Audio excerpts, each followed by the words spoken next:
So, yun mga langga, nandito tayo sa Red Dot. At meron akong gustong bilhin para kay Shiva. Toys niya. I think over here.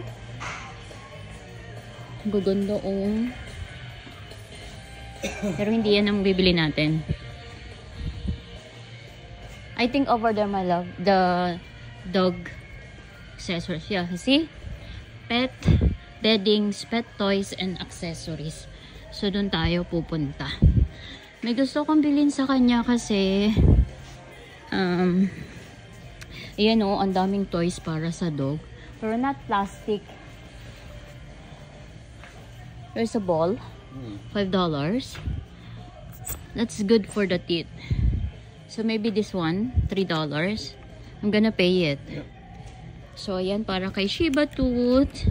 So, aking baby. And then, gusto ko yung rope siya. Hindi siya plastic. It's not like this. Uy. Ah, this one. Ito. Right? Yeah, see? So, meron na rin pala siyang ball. Yan o, ang ganda niya. So, ito na. $7. Oh, that one. Ano, it has plastic.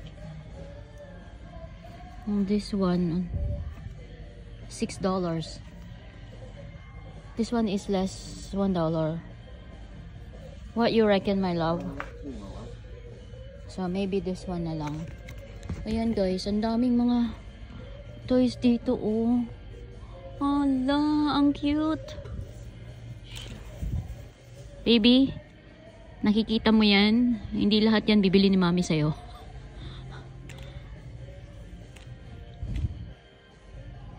So, bali, ito na lang. Booms.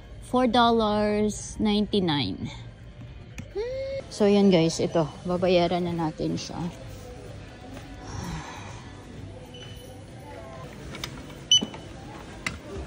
That is 18. Did you want to donate anything towards Pet Haven? No. All good. Thank you. $10. Donation change. Thank you.